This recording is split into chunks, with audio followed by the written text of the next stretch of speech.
by dint of patriotism, that's what it's called, economic patriotism, that it's in they're Americans. They have American companies. They should care about their American company, their American workers, their rank and file members, and of course the American citizens. Right now, American companies only care about next quarter profits. They only care about what the stock price is, and they only care about how well the management is compensated. They just don't give a damn about America or the rank and file employees, which makes it a really difficult position for the Americans to be, because when other countries negotiate trade deals with Americans, they negotiate trade deals with the eye towards helping the people of that country, helping the company in that country, helping the citizens in that country, a whole combination. When Americans negotiate foreign trade deals, the only thing that they negotiate about or worry about is the company.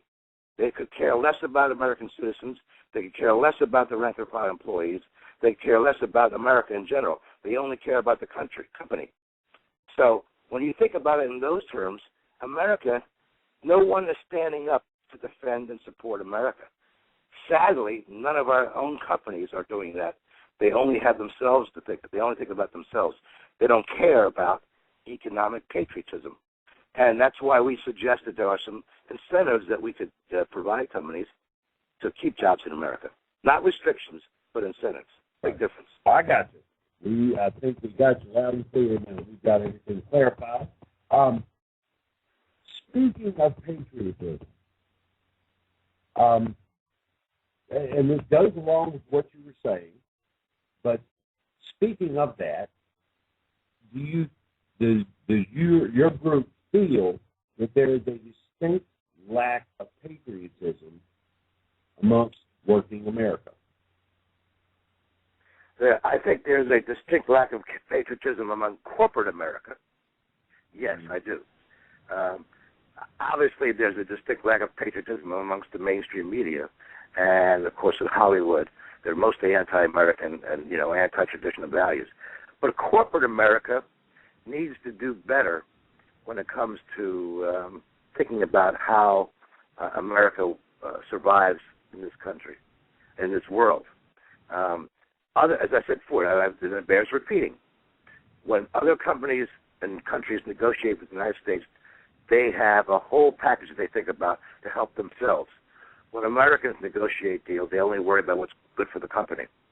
And if you people go, if your audience gets a chance to go read the article about Buy America, you'll see at the bottom it says, if the world doesn't care about America, we won't last long. We basically say that if foreign countries are allowed to compete and have one-sided trade agreements, if foreign companies compete without having free trade, if American companies don't care about the economic future of America, if executives don't care about the taxpayers who bailed them out during the last financial crisis, and if American consumers fail to understand the value of buying American, and if the two major parties continue to let things happen, to continue the way things are going unabated, and if we patriotic Americans don't change anything about that, then America is doomed, because no one is thinking about America. The rest of the world doesn't care about America. They care about themselves. If we don't care about America and the rest of the world doesn't care about America, what future does America have? And so we need to stop this now. And there's nothing wrong with buying products made in America whenever we can. There's lots of great companies that do that. And that's the basic premise of Buy America. And that's the basic premise of economic patriotism. Yeah, I remember back in the 80s, people sought out products with a Made in America sticker on them because that was the way to go. And that was something that Reagan pushed hard back in his day. And it's something we've forgotten. I agree with you 100%. that Yes. we need to spend time looking for American products, and we need to encourage people to buy American products. And if we don't, then we're losing a lot of what makes us great. On the article and on the section in our webpage that has the Buy America concept outlined, you'll see two links. One is called Made in America. It has a list. Go to the website, and it has a list of American companies that are categorized by state and product.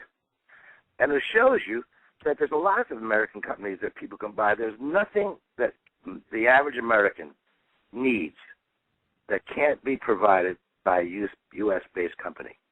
And, for example, California has 81 companies that make products in America, in California.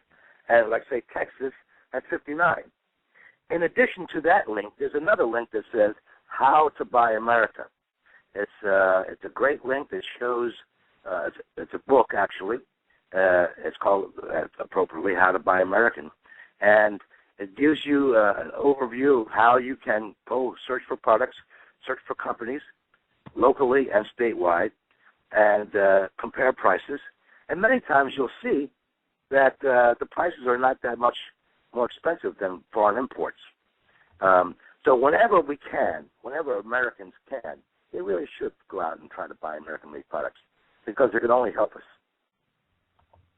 Oh, absolutely. I am posting those links in the chat room as we speak so that our people out there can get those. And one of those is abcnews.go.com /WN/page, so on and so forth. It's in the chat room. The other one is www.howtobuyamerican.com. Those are posted right now in the chat room for those who want to go check that out. I went to the map, actually, and looked and saw that South Carolina is rated with a 15, and whereas North Carolina rated 48, Georgia 26, so on and so forth, as it goes around, as you just scroll around the map, and it tells you. North Dakota, South Dakota was 1. That's kind of embarrassing. They must not be listening to CB media up there in South Dakota. Well, you're in North Carolina, right? And South Carolina. South Carolina, and the whole South, the southern region, used to have tremendous factories creating or manufacturing socks and shoes and clothing. And again, that's all gone offshore. And so I think that, and most Americans would agree who understand this issue, that I would rather pay an extra $5 for a pair of pants if I know my neighbor is going to remain employed. Because I know then my neighbor will have money to buy the products made by my company so I can remain employed. And that's the spiral upward I was talking about. It's a symbiotic relationship that can only do as well. Okay. Well, I really appreciate you giving me an opportunity to speak to your audience. I think that people will be pleased, that is, conservatives anyway, will be pleased to understand what the Conservative Party is all about. And when you get the opportunity, go to www.conservativepartyusa.com. I think if you read our platform, if you read our Sense of the Party editorials, you'll understand what we're all about. Essentially, the Conservative Party is a socially and fiscally conservative party as opposed to the Republican Party. And most of the people that belong to the Conservative Party are ex-Republican and current and ex-Tea Party people. The Conservative Party really is the next evolutionary step in the Tea Party, because Tea Party people will realize that the people who run the Republican Party do not share their fiscal values. Of course, we understand that the social values have always been very squishy within the Republican Party, and that's not the case now. Okay. Now, I'm looking at television last night, and I realized that when I saw that they were telling us that last night at midnight, Don't Ask, Don't Tell was officially repealed, and that the gays and lesbians were celebrating in the military because now they don't no longer have to hide their sexual orientation. Now, that's a disgrace. But the United States has the best military in the world, and there was no reason to do social engineering on behalf of the gays and lesbians.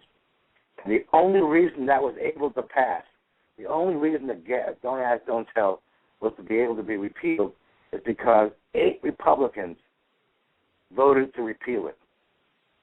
Imagine that for a moment. And 3 of them stayed away, didn't even participate in the vote on Don't Ask, Don't Tell. That's also a disgrace, and it gives you an indication what's wrong with the Republican Party. So the Conservative Party is designed to rectify these issues and to rectify the abuses of the two-party system. When you look at the way America is today, it didn't happen overnight.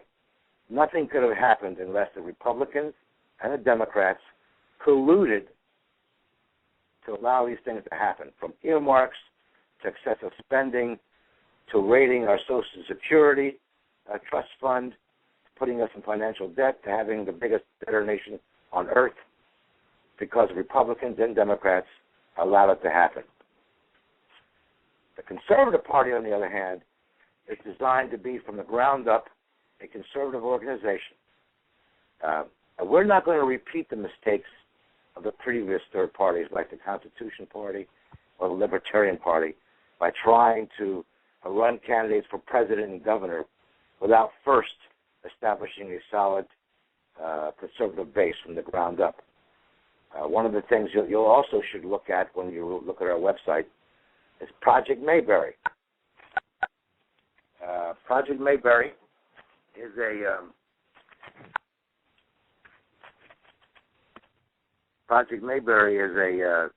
program that we've done that allows us to go out, identify, and support conservative candidates for local offices, school boards, education boards, water boards, small-town mayors, as opposed to governor and senator and president. And by that method, we'll over the time, establish a conservative political base. Project Mayberry is a great project. It's been well received and allows us to build a conservative base from the ground up as opposed to top down. As a matter of fact, it's appealing to a lot of people in the Constitution Party and some people in the Reform Party who are looking at us seriously and looking at ways to help us work with Project Mayberry.